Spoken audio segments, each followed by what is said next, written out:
ಶ್ರಾವಣ ಬಂತು ಅಂದರೆ ಸಾಕು ಎಲ್ಲರ ಮನೇಲೂ ಎಲ್ಲ ಥರದ ಹಬ್ಬಗಳು ಸ್ಟಾರ್ಟ್ ಆದಾಗೆ ನಮ್ಮ ಹಿಂದೂ ಕ್ಯಾಲೆಂಡರ್ ಪ್ರಕಾರ ಶ್ರಾವಣ ಬಂತು ಅಂದರೆ ಎಲ್ಲ ಶುಭ ಕಾರ್ಯಕ್ಕೂ ಒಳ್ಳೆಯದು ಅಂತ ಹೇಳ್ತಾರೆ. ಸೊ ಹಾಗೆ ಮೊದಲು ಬರುವಂತಹ ಈ ಶ್ರಾವಣ ಮಾಸದಲ್ಲಿ ಮೊದಲು ಬರೋದು ಯಾವಾಗಲೂ ವರಮಹಾಲಕ್ಷ್ಮಿ ವ್ರತ. ಸೊ ಹೌದಲ್ವಾ, ಎಲ್ಲ ಹೆಣ್ಮಕ್ಳು ತುಂಬ ಇಷ್ಟಪಟ್ಟು ಮಾಡಿ ಅದನ್ನು ತುಂಬ ಸಂಭ್ರಮಿಸೋದು ಅಂದರೆ ಅದು ವರಮಹಾಲಕ್ಷ್ಮಿ ವ್ರತನ. ಸೊ ಎಲ್ಲ ಹೆಣ್ಮಕ್ಳಿಗೂ ಲಕ್ಷ್ಮಿ ಥರನೇ ಇರಬೇಕು ಅಂತ ಆಸೆ ಪಡ್ತಾರೆ. ಸೊ ಆ ಲಕ್ಷ್ಮಿನ ಹೇಗೆ ಸಂಭ್ರಮಿಸ್ತಾರೆ, ಹಾಗೆ ದೇವರಿಗೆ ಯಾವ ರೀತಿ ನೈವೇದ್ಯ ಅರ್ಪಿಸಿ, ಯಾವ ರೀತಿ ದೇವರಿಗೆ ಅಲಂಕಾರ ಮಾಡಿ ಅವ್ರು ಕಣ್ ತುಂಬಿಕೊಂಡು ತಾವು ಲಕ್ಷ್ಮಿ ಥರನೇ ಅಲಂಕಾರ ಮಾಡ್ಕೊಂಡು ರೆಡಿಯಾಗಿರ್ತಾರೆ. ಸೊ ತುಂಬ ಥರ ವೆರೈಟಿಯಾಗಿ ಇವಾಗ ಎಲ್ಲ ಥರ ಸಿಗ್ತಾ ಇದೆ. ಹಾಗೆ ದೇವ್ರನ್ನೂ ಅಷ್ಟು ಚೆಂದ ಅಲಂಕಾರ ಮಾಡ್ತಾರೆ. ಹಾಗೆ ನಾವೇನೇ ಅಲಂಕಾರ ಮಾಡಿದ್ರು ನಮ್ಮ ಮನಸ್ಸಿನಲ್ಲಿರುವಂಥ ಶುದ್ಧತೆ ತುಂಬ ಮುಖ್ಯ. ಹಾಯ್ ಎಲ್ರಿಗೂ, welcome back to my channel. ನಾನು ಜ್ಯೋತಿ. ಇನ್ನು ಯಾರು ನನ್ನ ಚಾನಲ್ನ ಸಬ್ಸ್ಕ್ರೈಬ್ ಮಾಡಿಲ್ಲ, ಪ್ಲೀಸ್ ಸಬ್ಸ್ಕ್ರೈಬ್ ಮಾಡಿ ಸಪೋರ್ಟ್ ಮಾಡ್ತಾಯಿರಿ ಚಾನಲ್ನ. ಎಲ್ಲ ಹೆಣ್ಮಕ್ಳು ಸೀರೆ ಅನ್ನೋದೊಂದು ತುಂಬ ಇಷ್ಟ. ಅದೇ ದೇವ್ರು ಗುಡಿಸ್ಬೇಕು ಅಂತ ಹೇಳಿದ್ರೆ ತುಂಬ ಥರದಲ್ಲಿ ಸರ್ಚ್ ಮಾಡಿ ತುಂಬ ವೆರೈಟಿ ಥರ ಸೀರೆನ ನೋಡ್ತಾರೆ. ಹಾಗೂ ಎಲ್ಲ ಹುಡುಗಿ ಲಾಸ್ಟಿಗೆ ಯಾವ್ದು ಇಷ್ಟ ಆಗುತ್ತೆ ಅದನ್ನು ಎತ್ಕೊಂಡ್ಬರ್ತಾರೆ. ಯಾರಾದರೂ ಅಷ್ಟೇ ಅವರ ಅನುಕೂಲಕ್ಕೆ ತಕ್ಕ ಹಾಗೆ ನಾವು ಮಾಡಬೇಕಾಗುತ್ತೆ. ಸೊ ವಿಜೃಂಭಣೆಯಿಂದ ಮಾಡೋಕ್ಕೋಗಿ ಸಾಲ ಮಾಡಿಕೊಂಡು ಮಾಡೋಕ್ಕೆಲ್ಲ ಹೋಗಬಾರ್ದು ಅಂತ ಹೇಳ್ತಾರಲ್ವ ಮೊದಲೇ ಶಾಸ್ತ್ರದಲ್ಲಿ. ಸೊ ಹಾಗಾಗಿ ಹಾಸಿಗೆ ಇದ್ದಷ್ಟು ಕಾಲು ಚಾಚು ಅಂತ ಹಿರಿಯರು ಹೇಳೋ ಹಾಗೆ ನಮ್ಮ ಕೈಯಲ್ಲಿ ಎಷ್ಟು ನಮಗೆ ಇಟ್ಕೊತ್ತೋ ಅಷ್ಟನ್ನು ಮಾಡಿದ್ರೆ ಒಳ್ಳೆಯದು. ಸೊ ನಾನು ಬಂದು ಇಲ್ಲಿ 3 ಸೀರೆಗಳನ್ನ ಸೆಲೆಕ್ಟ್ ಮಾಡಿ ಇಟ್ಕೊಂಡೆ. ಬಟ್ ಯಾವ ಸೆಲೆಕ್ಟ್ ಮಾಡಿದೆ ಅಂತ ನಾನು ನೆಕ್ಸ್ಟಲ್ಲಿ ತೋರಿಸ್ತೀನಿ. ವ್ರತ ಮಾಡಬೇಕು ಅಂತ ಎಲ್ಲ ನೀಟಾಗಿ ಮನೆಯೆಲ್ಲ ಕ್ಲೀನ್ ಮಾಡ್ಕೊಂಡು ಎಲ್ಲ ರೆಡಿಯಾಗಿದೆ. ಬಟ್ ನನ್ನ ಆರೋಗ್ಯ ಸಮಸ್ಯೆಯಿಂದ ನಾನು ಈ ವಾರ ಮಾಡೋಕ್ಕಾಗಲಿಲ್ಲ, ಪರ್ಸ್ನಲ್ ಇದರಿಂದ. ಸೊ ಹಾಗಾಗಿ ನಾನು ನೆಕ್ಸ್ಟ್ ವೀಕ್ ಮಾಡೋಣ ಅಂತ ಅಂದ್ಕೊಂಡೆ. ಹಾಗೆ 8, 15 ಹಾಗೆ 22 3 ದಿನವೂ ತುಂಬ ಚೆನ್ನಾಗಿದೆ ಅಂತ ಹೇಳ್ತಾರೆ. ಸೊ ಹಾಗಾಗಿ ನಾನು ಮುಂದಿನ ವಾರ ಮಾಡೋಣ ಅಂತ ಅಂದ್ಕೊಂಡೆ. ಬಟ್ ಇದು ಬಂದು ನಮ್ಮ ಪಕ್ಕದಲ್ಲಿರುವಂತಹ ಮನೆ ಆಂಟಿ ಮನೆಯದು ಪೂಜಾ ಡೆಕೋರೇಷನ್ಸು. ಸೊ ಅವರು ಬಂದು ಸ್ವಲ್ಪ ಹೆಲ್ಪ್ ಮಾಡಿ ಅಂತ ಕೇಳಿದರು. ಸೊ ಹಾಗಾಗಿ ನಾನು ಮಾಡ್ತಾ ಇರಲಿಲ್ವ. ಸೊ ನನ್ನಿಂದ ಇನ್ನೊಂದು ಹೇಳ್ತಾರಲ್ವ, ಲಕ್ಷ್ಮಿ ಹೇಗಿದ್ರು ತನ್ನ ಅಲಂಕಾರ ಮಾಡಿಸ್ಕೋಬೇಕು ಅಂತ ನಮ್ಮ ಅದೃಷ್ಟ ಇದ್ದರೆ. ಸೊ ಹೇಗಾದರೂ ನಾನಂತೂ ಮಾಡೋಕ್ಕಾಗಲಿಲ್ಲ, ತುಂಬ ಬೇಜಾರಾಗಿತ್ತು. ಬಟ್ ಆಂಟಿ ಕರೆದ್ರು, ಬಾ ಪರವಾಗಿಲ್ಲ, ನಿಮ್ಮ ಮನೇಲಿ ಮಾಡಿಲ್ಲ ಅಂದರೆ ಈ ವಾರ ನಮ್ಮ ಮನೇಲಿ ಮಾಡೋಣ, ನೆಕ್ಸ್ಟಿಗೆ ನಾನು ನಿಮ್ಮ ಮನೆಗೆ ಬಂದು ಹೆಲ್ಪ್ ಮಾಡ್ತೀನಿ ಅಂತ ಹೇಳಿದರು. ಸೊ ಹಾಗಾಗಿ ನನಗೂ ಒಂಥರ ಅನ್ನಿಸ್ತು, ನನಗೂ ಬೇಜಾರಿತ್ತು, ಈ ವಾರ ಮಾಡಲಿಲ್ವಲ್ಲ ಅಂತ. ಸೊ ಹಾಗೆ ಹೇಳಿಲ್ವಾ, ಲಕ್ಷ್ಮಿ ಹೇಗಿದ್ರು ಅಲಂಕಾರ ನಂತರ ಮಾಡಿಸ್ಕೋಬೇಕು ಅಂತ ಇತ್ತೇನೋ. ಸೊ ಹಾಗಾಗಿ ನಾನು ಹೋಗಿ ಅವ್ರಿಗೆ ಹೆಲ್ಪ್ ಮಾಡಿದೆ. ಸೊ ಈ ರೀತಿ ಒಂದು ಸ್ಯಾರಿ ಡ್ರಾಪಿಂಗ್ ಆಯಿತು, ತುಂಬ ಚೆನ್ನಾಗಿ ಮಾಡಿದ್ವಿ. ಬಟ್ ತುಂಬ ಅಂದರೆ ಎಫರ್ಟ್ ಹಾಕಿದ್ದೀವಿ ಅಂತ ಹೇಳಿದ್ರೆ ನಿಜ. ನಾವು ಹೇಳ್ತೀವಿ ಬೇಗ ಡ್ರ್ಯಾಪ್ ಮಾಡ್ಬೋದು ಅಂತ, ಬಟ್ ಆಗೋದೇ ಇಲ್ಲ. ಒಂದು 2-3 ಮೆಂಬರ್ಸ್ ಇದ್ರೂ ಅದು ಕಷ್ಟ ಸೀರೆ ಡ್ರಾಪಿಂಗ್ ಮಾಡಬೇಕಾದ್ರೆ. ಸೊ ಹಾಗೂ ಹೀಗೂ ನಾವು ಮಾಡೋಷ್ಟಿಗೆ ತುಂಬ ಟೈಮ್ ಆಗಿತ್ತು. 12-1 ತನಕ ನಾವು ಬರೀ ಡೆಕೋರೇಷನ್ನೇ ಮಾಡ್ತಾಯಿದ್ವಿ. ಸೊ ಆಂಟಿ ಬಂದು ತುಂಬ ಅವರು ಸೈಡಲ್ಲಿ ದರ್ಬಾರೆಲ್ಲ ಇಟ್ಟಿರೋದೆಲ್ಲ ಮತ್ತು ಕೆಳಗಡೆ ಪೀಠ ಇಟ್ಟಿರೋದೆಲ್ಲ ಆಂಟಿನೇ ಮಾಡಿರುವಂತಹದ್ದು. ಅವರೇ ತೊಗೊಬಂದು ಕ್ಲಾತ್ಗಳೆಲ್ಲ ತುಂಬ ಚೆನ್ನಾಗಿ ಡೆಕೋರೇಷನ್ ಮಾಡಿದರು ಅವರು. ಡೆಕೋರೇಷನ್ ಐಟಮ್ಸ್ ಅಂತ ಹೇಳಿದ್ರು ಅವರು ಒಂದು 15 ಡೇಸಿಂದ ತಯಾರಿ ಮಾಡ್ಕೊಂಡಿದ್ರು. ಅವ್ರು ಏನೇ ಅಲಂಕಾರ ಮಾಡಿದ್ರು ಇದೆಲ್ಲ ಫಸ್ಟೇ ಅವರೇ ಮನೆಯಲ್ಲೇ ಮಾಡ್ಕೊಂಡಿರೋ ಅಂಥದ್ದು. ಆ ಕೈ ಮತ್ತು ಹಾಗೆ ಕಾಲನ್ನು ಸಮೇತ ಅವರು ಮನೆಯಲ್ಲೇ ಅವರು ಸ್ಟಿಚ್ ಮಾಡ್ಕೊಂಡು ರೆಡಿ ಮಾಡಿ ಇಟ್ಕೊಂಡಿರೋ ಅಂಥದ್ದು. ಪೀಠನೇ ಆಗಲಿ, ಡೆಕೋರೇಷನ್ ಇರ್ಬೋದು, ನೀವು ದೇವಿ ಪಾದನ ಇಟ್ಟಿದ್ದಾರಲ್ವ, ಸೊ ಅದನ್ನು ಸಮೇತ ಅವರು ಮನೇಲಿ ಅವರೇ ಮಾಡಿರುವಂಥದ್ದು. ಹೌದಲ್ವಾ, ನಮಗೀಗ ಹೋಲ್ಸೇಲ್ ಎಲ್ಲೋ ಹೊರಗಡೆ ಸಿಗ್ತಾ ಇರುತ್ತೆ ಅಂಗಡೀಲಿ. ಬಟ್ ನಾವೇ ತಯಾರಿಸ್ಕೊಂಡು ನಾವೇ ದೇವರಿಗೆ ಅಲಂಕಾರ ಮಾಡೋದ್ರಲ್ಲಿ ಅದರಲ್ಲೂ ಒಂಥರ ತುಂಬ ಖುಷಿ ಪಟ್ಟಿ ಮಾಡಿದ್ದಾರೆ. ನನಗೂ ತುಂಬ ಇಷ್ಟ ಆಯಿತು. ಇದು ಬಂದು ಬೆಳಗ್ಗಿನ ಪೂಜೆಯ ನಂತರದ ನನ್ನ ಪೋಸ್ಟ್ನ ಇದು ಮಾಡ್ತಾ ಇರೋದು. ಸೊ ತುಂಬ ಚೆನ್ನಾಗಿ ಅಲಂಕಾರ ಮಾಡಿತ್ತು. ನೈಟೆಲ್ಲ ಡೆಕೋರೇಷನ್ ಮುಗಿಸಿ ನಾನು ಮನೆಗೆ ಬಂದೆ. ಸೊ ಆಂಟಿ ಪಾಪ ನೈಟೆಲ್ಲ ನಿದ್ದೆ ಮಾಡಿಲ್ಲ, ಅವರು ಡ್ಯೂಟಿಗೆ ಹೋಗ್ತಾರೆ. ಬಟ್ ತುಂಬ ಚೆನ್ನಾಗಿ ಎಲ್ಲ ಮಾಡಿದರು. ಸೊ ಈ ರೀತಿ ಬಂದು ಡ್ರಾಪಿಂಗ್ ಆಯಿತು. ಹಾಗೆ ಈ ಥರ ನಾವು ಲಕ್ಷ್ಮಿನ ಅಲಂಕಾರ ಮಾಡಿದ್ವಿ. ತುಂಬ ಚೆನ್ನಾಗಿ ಕಾಣಿಸ್ತಾ ಇತ್ತು, ತುಂಬ ಮುದ್ದಾಗಿತ್ತು. ಪೂಜೆನೂ ಅಷ್ಟೇ ನಿಷ್ಠೆಯಿಂದ ಮಾಡಿದರು. ಅಷ್ಟೊತ್ತರ ಹೇಳ್ಕೊಂಡು ಕತೆ ಮತ್ತು ಹಾಡು ಅಂದರೆ ಆರತಿ ಮಾಡಬೇಕಾದ್ರೆ ನಮ್ಮ ಮನೆಗೆ ಪಕ್ಕದಿಂದ ಕೇಳಿಸುತ್ತೆ, ತುಂಬ ಚೆನ್ನಾಗಿ ಮಾಡಿದರು. ಸೊ ಹಾಗೆಯೇ ನಾನು ಬೆಳಗ್ಗೆ ಹೋಗಿ ಮತ್ತೆ ನಂದು ಸ್ನಾನ ಎಲ್ಲ ಆದಮೇಲೆ ಹೋಗಿ ನಾನು ಪೂಜೆ ಮಾಡಿ ಬಂದೆ. ಹಾಗೆಯೇ ಮಕ್ಕಳು ಸಮೇತ ಪೂಜೆಗೆ ಬಂದು ನಮಸ್ಕಾರ ಮಾಡ್ಕೊಂಡ್ಬಂದರು. ಹಾಗೆ ಬಂದರು. ಇದು ಬಂದು ಅವರು ನೈವೇದ್ಯಕ್ಕೆ ಇಟ್ಟಿರೋಂತಹ ಪದಾರ್ಥಗಳು. ಅದು ಅವ್ರು ನೈವೇದ್ಯ ಎಲ್ಲ ಇಟ್ಟಾದಮೇಲೆ ನನಗೂ ಮನೆಗೇ ಕೊಟ್ಟು ಕಳಿಸಿದ್ರು ಎಲ್ಲನೂ. ಬಾ ಇಲ್ಲೇ ಟಿಫನ್ ಮಾಡೋಣ, ಇಲ್ಲೇ ಮಾಡಿರ್ತೀನಿ ಅಂತ ಹೇಳಿದರು. ಸೊ ನಾನು ಇನ್ನೂ ರೆಡಿ ಆಗಿರಲಿಲ್ಲ. ಸೊ ಹಾಗಾಗಿ ಎಲ್ಲನೂ ಅವರೇ ಮಾಡಿ ಮನೆಯಿಂದ ಕೊಟ್ಟು ಕಳಿಸಿದ್ರು ಟಿಫನ್ ಎಲ್ಲ.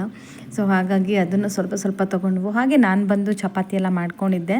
ಸೊ ಇದು ಬಂದು ಸೈಡ್ಸ್ ಆಂಟಿ ಕೊಟ್ಟು ಕಳಿಸಿದ್ರು ಪ್ರಸಾದ ಪ್ರಸಾದ ಅಂದರೆ ಯಾವಾಗ ನಾವು ಏನೇ ತಿಂದರೂ ಪ್ರಸಾದ ತಿನ್ನಬೇಕು ಅಂದರೆ ತುಂಬ ಇಷ್ಟ ಆಗುತ್ತಲ್ವ. ಹಾಗೆ ಇದು ಬಂದು ಆಂಟಿ ಮನೇಲಿರೋ ಫಿಶಿನ್ ಟ್ಯಾಂಕ್. ಸೊ ಅದಿಷ್ಟು ದಪ್ಪ ಇತ್ತು ಮೀನಂದರೆ ನೋಡಿ ಆಶ್ಚರ್ಯ.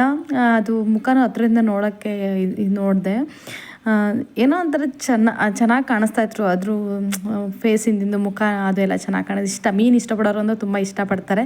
ಸೊ ಇದು ಬಂದು ನಮ್ಮ ಮನೇಲಿ ನನ್ನ ಮಗ ಮಾಡಿದಂತಹ ಪೂಜೆ ಎಲ್ಲ ಹೇಳ್ಕೊಟ್ಟೆ. ಸೊ ಅವನು ಚೆನ್ನಾಗಿ ಮಾಡ್ದೆ ನನ್ನ ಮಗನು. ನಾವು ಮನೇಲಿ ಮಾಮೂಲಿ ದೇವ್ರ ಕಳಸ ಇಡೋದ್ರಿಂದ ಸೊ ನನ್ನ ಮಗ ನೀಟಾಗೆಲ್ಲ ಪೂಜೆ ಮಾಡಿ ಅಲಂಕಾರ ಮಾಡಿ ಹಾಗೆ ದೇವರಿಗೆ ಇಡ್ಬೋದಂತಹ ಎಲ್ಲ ನೈವೇದ್ಯ ಹಣ್ಣೆಲ್ಲ ಇಟ್ಟು ಹಾಗೆಯೇ ತುಪ್ಪದ ಬತ್ತಿ ಹಚ್ಚಿ ತುಪ್ಪದ ದೀಪ ಹಚ್ಚಿ ಅವನು ಸಮೇತ ಕೇಳ್ಕೊಂಡ. ಮಹಾಲಕ್ಷ್ಮಿ ಹೇಗಿದ್ದರೂ ಮನೆ ಲಕ್ಷ್ಮಿನೂ ಹೌದು, ವರಮಹಾಲಕ್ಷ್ಮಿನೂ ಹೌದು. ಸೊ ಹಾಗಾಗಿ ಈ ರೀತಿ ಮನೆ ಬಾಗಿಲಿಗೆ ರಂಗೋಲಿ ಹಾಕ್ಕೊಂಡಿದ್ದೆ. ಸೊ ಎಲ್ಲ ರೆಡಿ ಮಾಡಿಕೊಟ್ಟೆ. ಅವನ್ನೆಲ್ಲ ರೆಡಿ ಮಾಡಿ ಪೂಜೆನೂ ಮಾಡ್ದೆ. ಒಂದು 7:30 8:30 ಅಷ್ಟಿಗೆ ನಮ್ಮದು ಎಲ್ಲ ರೆಡಿ ಮಾಡ್ಕೊಂಡು 10:30 ಒಳಗಡೆ ನಮ್ಮದು ಪೂಜೆ ಎಲ್ಲ ಸಂಪೂರ್ಣ ಆಗಿತ್ತು. ಇದು ಬಂದಿದ್ದು 6ರಿಂದ 6:30 7:30 ಇತ್ತು. 8:30 9 ಗಂಟೆ, 9:30 10:00 ಒಳಗಡೆ ಪೂಜೆ ಮಾಡೋಂತಹ ಬಂದಿತ್ತು. ಎಲ್ಲರೂ ಬ್ರಾಹ್ಮಿ ಮುಹೂರ್ತದಲ್ಲೇ ಒಂದೊಂದ್ಸಲಿ ಪೂಜೆ ಮಾಡ್ಕೊತಾರೆ. ಬಟ್ ಆವತ್ತಿನ ಬಂದಿರೋ ನಕ್ಷತ್ರದಲ್ಲಿ ಪೂಜೆ ಮಾಡಿದ್ರೆ ಇನ್ನೂ ತುಂಬ ಒಳ್ಳೆಯದು ಅಂತ ಹೇಳ್ತಾರೆ. ಸೊ ಹಾಗಾಗಿ ನಾನು ಇವತ್ತು ತುಳಸಿ ಎಲ್ಲ ತರಿಸ್ಕೊಂಡಿದ್ದೆ. ನಂದು ಮುಂದಿನ ವಾರ ಮಾಡೋಣ ಅಂತ ಅಂದ್ಕೊಂಡಿದ್ನಲ್ವ. ಸೊ ಹಾಗಾಗಿ ಅದು ಬಂದು ತಿಂಡಿಗೆ ನಾನು ಚಪಾತಿ ಎಲ್ಲ ಮಾಡ್ಕೊಂಡಿದ್ದೆ. ಗೊತ್ತಲ್ವ, ವೆರೈಟಿ ಮನೇಲಿ ಒಬ್ಬರು ಇದ್ದರೆ 4 ಜನ ಇದ್ದರೆ 4 ಥರ ವೆರೈಟಿ ಕೇಳ್ತಾರೆ. ಸೊ ಹಾಗಾಗಿ ದಿನ ಕೆಲಸ ಮಾಡಿದ್ರು ಏನೋ ಅನಿಸಲ್ಲ, ಬಟ್ ಹಬ್ಬದ ದಿನ ಕೆಲಸ ಮಾಡೋದು ಅಂದರೆ ಏನೋ ಒಂಥರ. ಎಷ್ಟೇ ಕೆಲಸ ಮಾಡಿದ್ರೂ ಅದು ಖಾಲಿನೇ ಆಗ್ತಾ ಇರಲ್ಲ, ಕೆಲಸ ಅನ್ನಿಸ್ತಾ ಇರುತ್ತೆ, ಹೌದಲ್ವ. ಹಾಗೆಯೇ ಹಬ್ಬ ವರಮಹಾಲಕ್ಷ್ಮಿ ಹಬ್ಬ ಅಂದ್ರೇ ಗೊತ್ತು, ಯಾವಾಗಲೂ ಕ್ಲೀನಿಂಗ್ಗೆ ಫಸ್ಟ್ ಪ್ರಿಪ್ರೇಷನ್ ಕೊಡ್ತೀವಿ ಅದಕ್ಕೇ. ಹಾಗಾಗಿ ಫಸ್ಟ್ ಕ್ಲೀನಿಂಗು, ಆಮೇಲೆ ದೇವ್ರ ಪೂಜೆ, ಅದಾದ ನಂತರ ಭರ್ಜರಿ ಊಟ, ಮತ್ತು ಸಂಜೆ ಗೊತ್ತಲ್ಲ ಎಲ್ಲರ ಮನೆ ಅರಿಶಿನ ಕುಂಕುಮಕ್ಕೆ ಹೋಗಬೇಕಾಗತ್ತೆ. ಹಾಗೆ ನನ್ನ ಕೊಲೀಗ್ಸ್ ಅಂದರೆ ನನ್ನ ಫ್ರೆಂಡ್ಸು ಹಾಗೆ ಫ್ಯಾಮಿಲಿಯಲ್ಲಿ ಸ್ವಲ್ಪ ಜನ ಈ ಥರ ಸೆಲೆಬ್ರೇಟ್ ಮಾಡಿದ್ರು. ಅವ್ರದ್ದು ಫೋಟೋಸ್ಗಳನ್ನ ಹಾಕ್ತಾಯಿದ್ದೀನಿ. ಇದು ಬಂದು ಪಕ್ಕದ ಮನೆ ಆಂಟಿ ಮನೆದು. ಫಸ್ಟ್ ಹೋಗಿದ್ದು ನಮ್ಮ ಕೊಲ್ಲಿಗ್ ಅವ್ರದ್ದು. ಇದು ಬಂದು ನನ್ನ ಅಮ್ಮನ ಮನೆ ವರಮಹಾಲಕ್ಷ್ಮಿ ಮಾಡಿದ್ದು. ಹಾಗೆ ಇದು ಬಂದು ನಮ್ಮ ಮನೆ ಹತ್ರ ಇರುವಂತಹ ಲಕ್ಷ್ಮೀ ನರಸಿಂಹಸ್ವಾಮಿ ದೇವಸ್ಥಾನದಲ್ಲಾಗಿದ್ದು ಅಲಂಕಾರ. ಹಾಗೆ ತುಂಬ ಚೆನ್ನಾಗಿ ಅಲಂಕಾರ ಮಾಡ್ತಾರೆ. ಹಾಗೆಯೇ ಲಕ್ಷ್ಮಿನ ಹೇಳ್ತಾರಲ್ವ ಕ್ಷೀರಸಾಗರದಿಂದ ಉದ್ಭವ ಆದರು ಅಂತ, ಹೌದಲ್ವ. ಅವರು ಮುಖ ಸೌಂದರ್ಯ ನೋಡ್ತಾ ಇದ್ರೇ ಎಲ್ಲ ಹೆಣ್ಮಕ್ಳು ನಾನು ಲಕ್ಷ್ಮಿ ಥರ ಇರಬೇಕು ಅಂತ ಅನ್ಕೋತಾರೆ.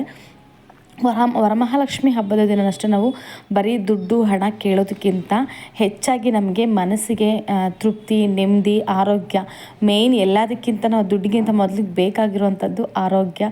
ನಿಜ ಅನ್ಕೋತೀನಿ ಒಂದೊಂದು ಸಲ ಆರೋಗ್ಯನೇ ಇಲ್ಲ ಅಂದರೆ ನಾವು ದುಡ್ಡು ಇಟ್ಕೊಂಡು ಏನು ಮಾಡೋಕ್ಕಾಗುತ್ತೆ ಅಲ್ವಾ, ಹೌದಲ್ವಾ. ಹಾಗೆಯೇ ಲಕ್ಷ್ಮಿಗೆ ಪ್ರಿಯವಾದ ವಸ್ತುಗಳಂದರೆ ಈಗ ಎಲ್ಲರಿಗೂ ಗೊತ್ತು, ಎಲ್ಲ ಥರದನ್ನು ಯೂಸ್ ಮಾಡ್ತಾರೆ. ಕಮಲದ ಹೂವು ತುಂಬ ಇಷ್ಟ. ಹಾಗೆ ನಾವು ಕಳಸಕ್ಕೆ ಯೂಸ್ ಇರುವಂತಹ ಅರಿಶಿನ ಕುಂಕುಮ ಆಗ್ಬೋದು, ಅಕ್ಷತೆ ಆಗ್ಬೋದು. ಹಾಗೆ ಕಳಸ ಸ್ಥಾಪನೆ ಮಾಡಬೇಕಾದದಕ್ಕೆ ಹಾಲು ತುಪ್ಪನೂ ಹಾಕ್ತಾರೆ. ಹಾಗೆಯೇ ಕವಡೆ 6 ಕವಡೆ, 6 ಕಮಲದ ಬೀಜ, ಹಾಗೆ 6 ಏಲಕ್ಕಿ, 6 ಲವಂಗ, ಹಾಗೆ ಡ್ರೈ ಫ್ರೂಟ್ಸ್ಗಳನ್ನು ಆ್ಯಡ್ ಮಾಡ್ತಾರೆ ಅದಕ್ಕೇ.